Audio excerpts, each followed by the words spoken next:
Okay, good morning everyone. Welcome to this week's episode of Pretty Lonesome. You may notice, if you're watching the video, that we're in a different set this week. That's because I'm currently in my garage, if you're American. Garage. I'm not sure which way you guys say it. I'm sometimes not even sure which way I say it. Anyway, the reason is kind of the topic of this week's podcast episode, which is the death of my creativity, okay? And the death of free thought, free fucking genuine, spontaneous thinking. So let's talk about it, okay? I thought that because my job was kind of in the creative industry, that surely my creativity was healthy and present, I guess. And it's kind of come to my attention recently that that's actually not fucking true. And I've started to realize that, okay, so for example, I had this big garage and it's attached to my house and I never come in here and it's mostly empty. I'm gonna put in a video overlay of what this room looks like right now just so you can catch the vibe. I never come in here because it's just a big empty room. Why would I? It's off the side of my house, which has nice comfortable furniture in it. Why would I come in here?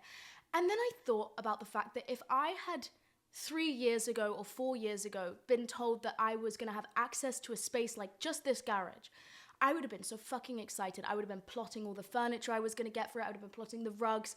I would be thinking about how there's certain nails in the wall and what I can hang off of them. I'd be thinking about these cork boards and the drawers that are left over in here. I'd have been thinking about everything. I would have 50 visions for this room. I would know exactly the time I was going to spend here, what I wanted to do with this space, all the possibilities that came from this space. And it made me sad to realize that I've spent 2 months living in LA now, and I've spent 2 months in that house, and I never come in here. I've been in here 3 times. It's mostly a storage room for me at this point. And sometimes I park my car in it, but honestly, never. And so I was just thinking, how sad, I guess, that something that would have once made me so excited to have access to, I now just neglect and don't even really give a shit about. Obviously, part of the reason for that is I have adequate space inside to do all the things I need to do, but it's not the point. This is a blank space. My house came furnished, and the furnishings in my house don't really feel like me, which is actually something that I really like about them. I like that it doesn't feel like me inside my house. It's quite relaxing for me to I don't know how to explain it, but I find it relaxing that it's a blank slate in there. It's nothing to do with me, kind of. It's just a space I exist. It's very zen. I don't know why. But this room feels more like me. It's covered with shit that's old, and something about it reminds me more of where I would have spent a lot of time a few years ago, before my life kind of became a bit crazy. And there's a lot of comfort in that for me. There's also a lot of creativity in it for me because it's blank, and because it's not even blank, it's cluttered, but it's kind of blank. And so I was walking around in here earlier just admiring it, and I was like, okay, I need to spend more time in here. I need to start, I have an old sofa that I could so bring in here and make it cool.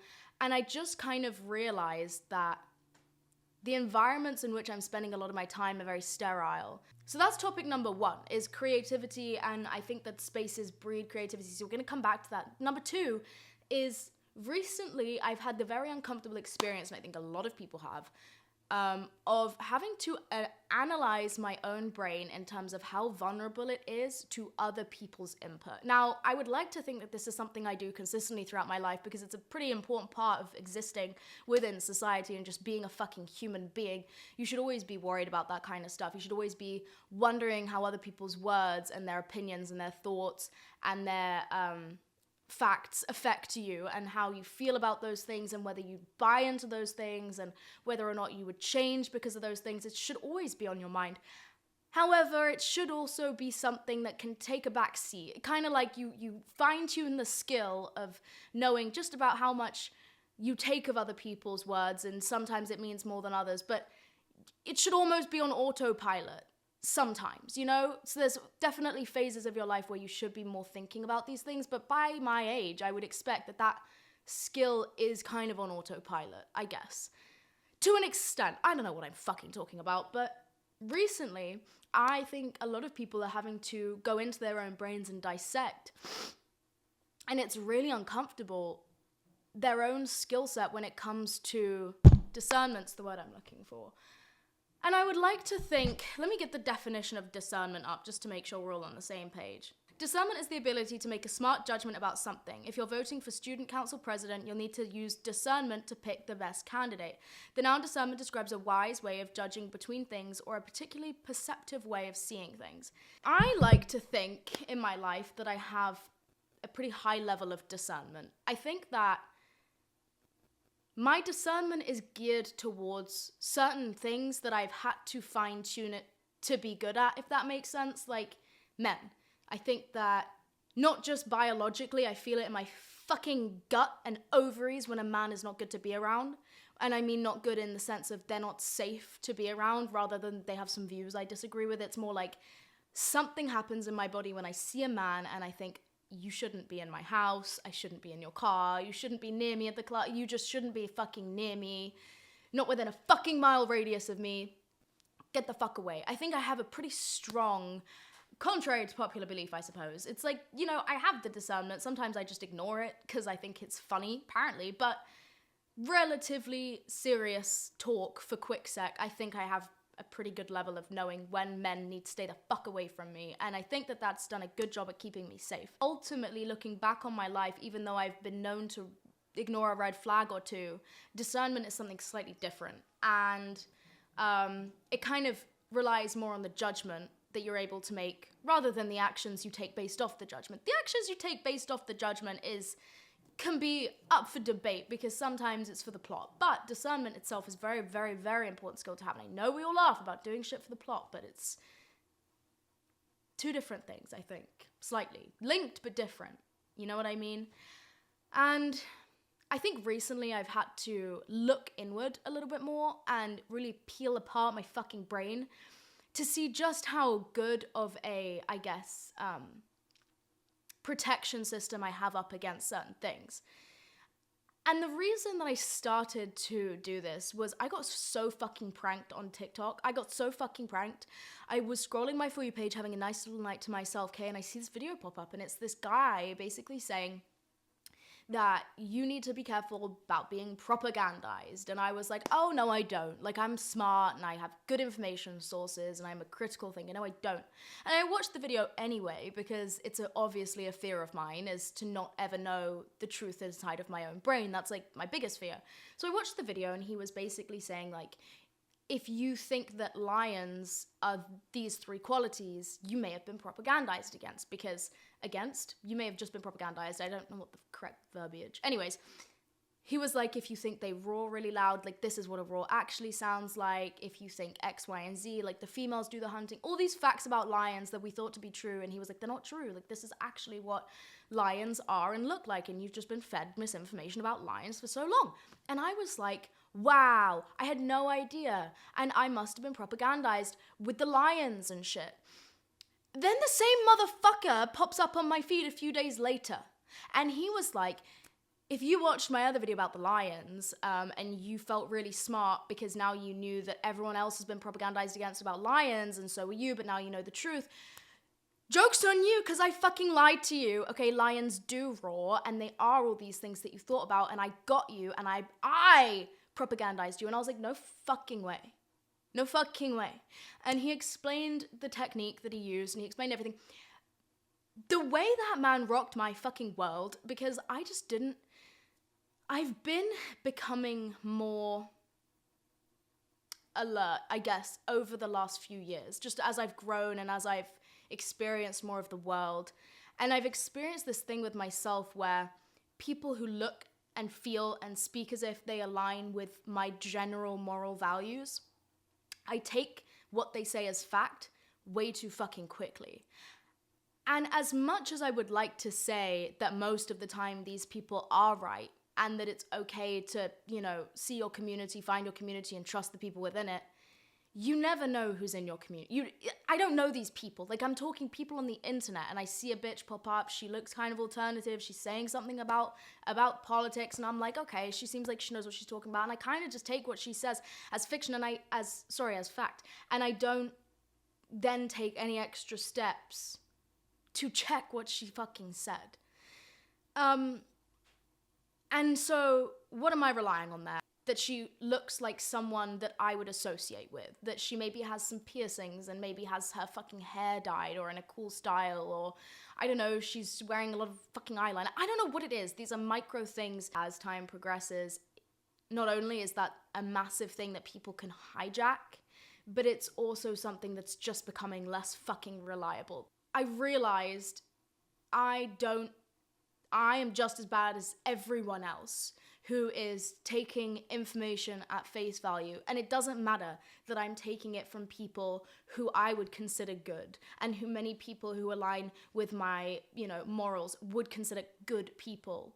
It doesn't fucking matter. I'm doing the same fucking thing as the people I disagree with and I feel anger and frustration towards, who I see as hateful and so ridiculously stupid, because they are just taking information at face value. It's the number one gag, is that you see people try and break down their belief systems and they can't even rebuttal it because they have no idea what they're fucking talking about in the first place. And I realized that even though I'm doing that on the opposite end of the spectrum and in ways that I believe are good and for the net good and the net betterment of the fucking world, it doesn't matter, because we are now susceptible to the same shit. And it's all just as fucking stupid. It's all so stupid. And so it was something that really freaked me out when I realized that I am not exempt to being extremely suggestible to information based on bias that I have created inside of my own head. And it scared the living shit out of me. And so since then, I've definitely been making a much larger effort to read books and to read information sources and to cross-reference my information sources and to speak with real people and real humans about the information that I am receiving, to really understand what the fuck is going on, and to make sure that when I say something or I take a viewpoint or I take a stance, that I know what the fuck I'm talking about, and that I know what's true from what's fake and what's misinformation from what's not and what's disinformation from what's not. It is so tricky. And I think that it just kind of shook me to see how easy he got me with the fucking lion thing. And I've kind of known this about myself for a while, of like, I'll take information that like may or may not be true and kind of run with it. I think we're all guilty from it on TikTok, of seeing a text post about something and then saying, I read an article on this, and trying to tell your friend about it, and they're like, bitch, I saw the same TikTok. And it's like, did anyone fact check this shit? No, but it's just like, oh, it doesn't matter. Most of it's harmless content, harmless information, and it's like kind of goes in one ear, out your mouth, and then out the other ear. You know what I mean? And I guess I just realized at a certain point, like, that's just a big of a problem. I'm on my way to becoming just as fucking stupid as the people that I condemn. You understand what I'm saying? I guess it brought up an interesting thought for me, which is, if I'm so susceptible to the lion thing, which I was, have I really been paying that much attention to the workings of my brain for a long time? Like, I didn't notice, and I didn't even care the first time I saw that video, to think, why did I fall for X, Y, and Z? It genuinely was a thought that I was like, damn it, I fell for something. Almost like an online quiz that I failed. I was like, ah, damn it, scroll. And it was only when he doubled down and came back and was like, bitch, I propagandized you, that I was like, oh, hold on, that was fucking crazy. So it kind of made me look inside my brain a little bit more. And I guess what my findings were is that I've spent a long time, understandably, being indulgent on the wrong things. I think I've spent a lot of time trying to figure out how my heart feels and trying to kind of lick a lot of old wounds, usually without any real outcome or positive outcome, I guess. I've spent a lot of time thinking that I'm really like aware of the state of my brain, but I've only been focusing on like 3% of what makes up my brain. And that was just kind of the easiest things of like, how do I feel about relationships? How do I feel about my career? How do I feel about my friends? I would say those are the 3 fucking things that I think about. And then my health. I'm a massive hypochondriac, so my health is always top of mind. And it always in the worst and most unproductive and most terrifying ways, mind you. I'd say those are like the 4 things that really when I think about being introspective, I think about it in the manner of those things. And it's felt pointless to me for some time now. Like, this is not a new thing for me of being like, yeah, I don't know how much we're really progressing as a fucking human being when I say I'm doing work on myself and the work is just fucking trying to not be obsessed with evil men. Like, bro, I used to not be this person. I just used to have space for things, and I don't know what changed. I'm literally just like thinking out loud, by the way. I remember one time a couple years ago, one of my friends told me that they were working on decentering men. And I was like, you're decentering men? It was someone that I'd never thought they really revolved around men or what men thought of them or having boyfriends or having hookups or just men in general. Like, men and them didn't even exist in the same sphere to me. I didn't even know they were having this issue. And it was so surprising to me. And I was like, oh, you're decentering men. Like, I didn't know anyone ever had to decenter men because they were so fucking irrelevant to me. I was just kind of benign to me growing up. And so when I grew up and a lot of my girlfriends told me like, yeah, I'm decentering men. I was like, what do you mean you're decentering men? And then I fucking fell into the same trap.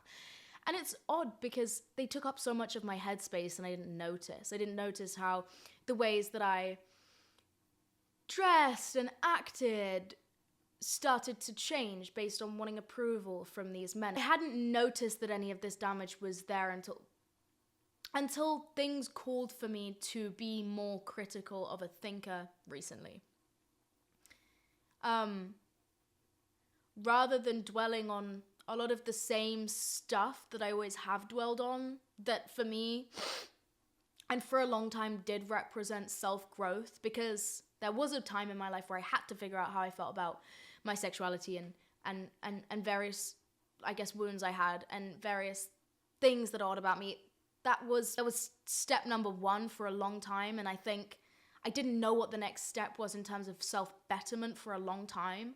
So I stayed thinking about these things when I knew it wasn't really getting me anywhere. I knew I'd kind of exhausted those thought processes and exhausted my answers and exhausted even talking about it, because I often feel with this podcast that I go round and round and talk about the same 5 topics. And I don't know if you guys feel like that. And I think I do a relatively good job at keeping it stepping, I suppose. But for me, it feels a little bit repetitive.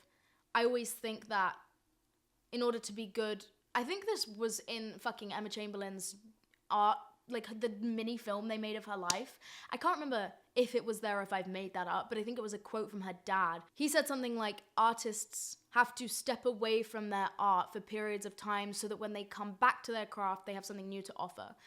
And I've always thought that that's true. I've always thought like that. And so when it comes to this podcast and trying to put something fucking worthwhile into the world, or if not worthwhile, trying to fill the hour-long slot that I have, I would often try and think on things and dwell on things and ruminate on things and try and come up with new thoughts and new perspectives to share with you guys.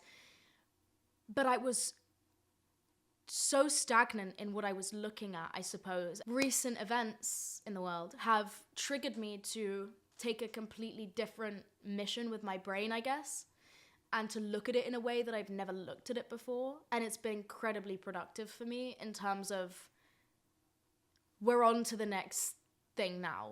We have a new mission inside of my head when it comes to who I'm trying to be as a person and how I'm trying to show up in the world. Am I capable of showing up as that person right now? The answer was apparently fucking not. Which is terrifying, but so deeply interesting to me, because that is something I would love to refine. I would love to feel that I really can stand on my own 2 feet. I would love to feel that my brain is a safe place. I think that one of the trippiest feelings in the fucking world is to ever feel that your brain isn't reliable to you. Like when I had a bad trip on Schmrugs in 2019 was the time. I've never touched them since, and that was honestly like my second time ever even touching them. And I had a bad trip, and for like 6 months after that experience, I felt that I couldn't rely on my own brain to to do anything. Like, I felt like it was at any point, I felt like my brain was controlling me, which is actually how the body works. But regardless, I felt like could at any point decide to just destroy my life. I felt like it could make the decision, or it could just misfire once and my whole life was going to go up in flames. I was going to forget who I was. I was going to be a crazy babbling person and have no control over my decision making, and almost like there was a parasite in me and it was about to fucking take over. I could feel like it was a ticking time bomb. I became so paranoid and I became so depressed because I couldn't rely on my brain to function in my best interest, essentially. I couldn't rely on... I felt like something was going to take me over. And for the first time since then, since I've regained that control, I felt it slip away again recently with the whole propagandized thing, where I was so blatantly wrong even after being given a piece of information my brain couldn't understand or didn't take the initiative to find out, because I was complacent, because I wanted to think that I was right, because someone who looks like someone I would identify with, who looks like they would align with some of my beliefs and in my general moral direction, because they told me it. I don't want to feel afraid. I don't want to feel susceptible. I don't want to feel weak. I don't want to feel changeable, I guess, is my main thing. And I didn't think I was any of those things. And it's just kind of come to my attention that maybe I am, and that's okay. And it's fine. It's fine to realize it in the safety and sanctity of my own home and to go about changing it promptly and well. And so that's kind of the mission I'm on, as well as returning to places that make me feel happy and safe externally as well as inside of my own brain, which again, like I said, is the reason for this garage episode. I think it's really fun to be in here right now. I'm feeling more creative just by being in here. I'm seeing the potential with the nails in the wall and the art that I might be able to hang on them and the things that I might be able to do in here. And it's just like, sometimes you just need to be in different environments that evoke different things from you. Like if I'm in a super neat kitchen, I might be able to respond to emails for 3 hours really well. And if I'm in this room and maybe I the other day I bought crayons, and I don't know what possessed me. I just randomly remembered that crayons make a really specific type of art that I like. And like, I like the way they look on paper without sounding like pompous, but I haven't heard the word pompous in years, but I bought a 24 pack of Crayola crayons, and then I got some paper and I drew. I'll put a picture in of what I drew. I drew Spew, which is my alter ego, and I put it on my fridge, and it made me really happy. And I realized that basically one of the things that bothered me about my house was I rented it fully furnished, and a lot of it doesn't feel like me, and like I said, I like that. However, it lacks color and it lacks personality, and I do think I want more of it gradually. And my dad got me art for Christmas, but I didn't bring it back with me because it was too big and I didn't have space in my suitcase. I'm getting it in February and bringing it back in February, don't worry. But I don't know why I've never invested in any art pieces. I think I don't understand art. Like, I don't understand painting. I don't understand drawings. I'm really fucked in the sense that I don't care about it that much. Like, maybe I can care. I've never found myself caring naturally about art, about drawn art. I care more about, and I care very deeply about books and poetry and speeches and writing. Over the Christmas break, I bought canvases with my friend and we drew each other, and the art that we actually produced was quite cool. I'm going to put in a picture now. And I was like, oh my God, I really want to hang this on like one of my walls. Like, I want this in my house. Like, it looks so cool. It's so like abstract and weird. And then I realized, like, I'm not a good drawer. I'm not a good painter, but that doesn't mean I can't create shapes and colors on a canvas and it still fucking look cool. Like, it doesn't need to be good. And that kind of sparked interest for me of like, hold on, maybe I can get down with this. And so the other day I got crayons because I realized I can just do that. And I sat there and I drew for a while. Not only was it therapeutic as fuck, but it looked cool, and I put it on my fridge, and now I have something colorful in my home. And I think that the crayons was a great outlet for that because they're cheap, they're affordable, they're easy to get, when it comes to painting, I'm like, okay, well, I need the canvas, I need the brushes, I need the paint. That's expensive, and it's like a kind of an arse ache to get if you don't have it laying around. Crayons, on the other hand, like, get them at the gas station. You can even steal them from like a diner, you know? Not that I do that, but you can. Anyway, that's my 2 cents. I've been enjoying drawing, and I've been enjoying dabbling in the arts that I usually wouldn't. I've been enjoying reading, because that's another thing that makes me feel safe within my own brain space, is reading. I'm going to show you what I'm reading right now. I actually brought it because this was actually what I was more going to talk about today. This is called Start Now, A Book of Soul and Spiritual Exercises. It's by Rudolf Steiner. And Steiner is... Oh my god, Steiner's like a whole fucking philosophy that I could get into, but I'm not... Actually, I am going to. I don't really understand everything about Steiner. I was raised by a Steiner mother. Now, if you know the word Steiner, you know I've just communicated a lifetime worth of knowledge and information to you about me and my life, okay? If you know what Steiner is, probably a lot of things have just made sense for you about me. But if you don't know who Steiner is, I don't understand everything about Steiner. A lot of people where I'm from really, really love him. A lot of people really, really hate him. It's a lot of people kind of follow a way of life of Steiner framework, I guess. There's Steiner schools. I'm probably not doing it any level of justice by saying this, but for example, the children at Steiner schools, pretty sure you start to read and write by age 7. Not before, because from what I understand, because my therapist was Steiner, your life cycles go in stages of 7 years, according to Steiner. So the first 7 years, and then 7 to 14 would be one stage, and then 14 to 21 would be another stage. And then after 21, I believe the cycle changes into maybe 3s or 4s. I can't remember. But the first 7 years of a kid's life, according to Steiner, are not lived in the realm that adults live in. Again, I'm probably butchering this, but it's effectively the idea that kids under 7 aren't fully here yet. Their souls haven't fully kind of come to earth, and they live in this like land of imagination, but it's not even imagination. It's a genuine different realm where they see things and hear things that adults cannot. And I genuinely think that there's truth to this. I remember seeing shit as a kid. I remember it was like there was more on the earth. It wasn't just my imagination was very vivid as a child, but it's like, bitch, I remember there were gnomes. And I know I saw fairies. Like, I know I did. It's like Steiner schools, the kids will start reading after the age of 7 when they are more here on earth, because they believe that reading and maths kind of stops the imagination. Before that point, they learn through storytelling. So they're like mastering fundamental concepts, but it's all through storytelling. So teachers especially trained, for example.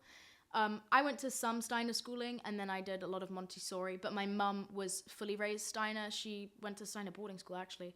So she's like cuckoo, but I love her for it. It's just one of those frameworks that you've got to take with a fucking cauldron of salt, but really interesting. I've barely scratched the surface of his papers. Like, he's written like 50 fucking Bibles, essentially. One of the other cool things that Steiner does is they have a different way of farming. It's called biodynamic, and I used to work on a biodynamic farm, so I learned a lot about it, and it's essentially like the way that you tend to the land is completely different and slightly magical. I'm not going to talk more on it because I think I may misinform you, but maybe if you're interested, next week I'll give you more of a breakdown, because I'm currently reading this book and another one, which I'm going to talk about in a sec, both by Steiner. So I will maybe break that down more, but it's a little magical. And then the slaughter is also different from my understanding.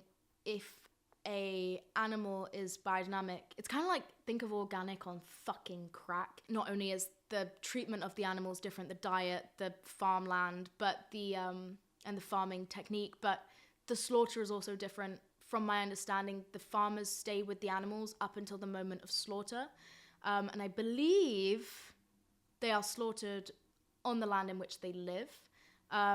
which leads to really nice meat because the stress levels in the animal are low, and it completely changes the texture and the taste of the meat. It's also a much more sustainable way of farming. It's also a little bit more humane, let's say. But I may be wrong about them being slaughtered on the land in which they live. They may be transported to a slaughterhouse. However, if they are, I know that the farmers do go with them. Anyway, because they are familiar and they keep the animals calm. My next thing that I like about Steiner is they have this weird architectural design. I'll try and insert a clip of what that can look like. I don't fully understand this one, but it's something along the lines of right angles can capture bad energy. And now this one may just be like folklore, but where I'm from, a lot of the houses around where the Steiner people live, it's starting to sound like a cult. And it could like not be far off. It's just like, it's just not, but it like kind of sounds like one, but it's kind of not. So a lot of the houses have slanted roofs. Yeah, a lot of the objects that you'll see in like the classrooms, like I remember when I was there, the chairs were very round, the woodwork was round. They do a lot of woodwork. They work with wood a lot. They do a lot of crafts, like that's how I learned felting, and I fucking love felting. They work with a lot of materials that I never saw in the public school system, like felt, for example. Woodwork was not a thing. We did D&T, which is design and technology, and I made a jitterbug. At my Montessori school, we tended to animals and an entire farm of plants. We had land that we turned over each year. It was crazy. Like, it's such a different way of life and such a different way of education. Steiner's really interesting. Now, this book, I've had for years, and I've been meaning to read for years, lol, but I'm going to start because now more than ever, I'm going to find comfort in literature, because literature has always been there. It's always been thought about. It's a soothing voice from someone who isn't currently experiencing the world that we are. And I think there's just a lot to be said for that, free from the influence we're under now. And it's something to go back to, something so stable and important. And other than the fact that it's very educational and that education is literally imperative to everything I've talked about in this episode, you can also just find comfort in literature right now. A lot of it. And not just literature about whatever the fuck this is about. I'm talking any literature. Anything you can literally get your fucking hands on, read it. If you are inclined to read more heavy texts, read them. If you are inclined to read fucking fiction novels, read them. Just anything you can do to create a good ecosystem inside of your brain. I spilled coffee on this book just now. This one is called The Soul Economy, Body, Soul, and Spirit in Waldorf Education. Oh, this is the foundations of Waldorf education. You know what? Here's my promise to you, podcast. I'm going to read this book, and next week, I'm going to give you the break. I'm going to tell you what I have indigestion because I drank too much coffee. I'm going to read this book, and I'm going to tell you next week what the hell it says. It's pretty big, but oh, look, I already started reading it? I don't remember this, but apparently I read this book before. What the hell? Okay, so this is a line I underlined. We're going to discover this in live time together. We must not be tempted by a false kind of instinct to make baby talk for the child's benefit. They reject anything that approaches them as an expression of another person's will. The effects of such well-intended folly is so far-reaching that it may come to light in later years as a weakened digestion. When an older person is diagnosed as having weak digestion, it may be nothing but the result of the wrong approach by an overzealous but misguided nurse during that person's early childhood. Okay, so that reminds me that the one thing that Steiner does is talks about your early childhood and then links it to physical health ailments as you age. And I don't know how I feel about that one. Again, cauldron of salt. If you're gonna ever read any Steiner works, please, cauldron of salt. It's interesting, and you kind of just have to read it and go, huh, okay, that's what he thinks, you know? And figure out if you agree. I also want to read this book. It's called The Confident Mind. Don't know if it's any good, haven't read any reviews on it, didn't do any research, found it in my bag and thought, all right. Sometimes I think that books kind of just appear when I maybe need to read them. So I'm going to read that one. And I will, you know what? I will read this one and I will also read this one, and by next week's podcast episode, I will discuss them both with you. I'm also getting my ass on Goodreads because I think literature is going to be really important for me in the next months, weeks, days. I'm going to read this and I'm going to read this. I'll probably finish them both by the time I film next week's episode. And I'll see you guys there. We've got a lot to discuss next week. I'm excited. I love you guys so much. I genuinely do. I hope that you're gonna have a good week. I hope that you're having a good day. I'll let you know what I do with this fucking garage space too, because like I'm sat on an old mattress right now, and there's a pool table over there. I'm thinking that I unpack this sofa that I have. You're on boxes right now, and in the boxes is a fucking sofa. I'm thinking I unpack it. I'm thinking this is my new hangout room. I'm thinking this is my mind palace. Do I have a whole house at my disposal? Yes. Is it interesting? No. Okay. I love you guys so much, and I'll see you guys next week for another episode of Pretty Lonesome. I love you. Be safe. Be smart. Be cautious. I love you. And I will see you next week, same time, same place. Can't wait. Love you. Bye.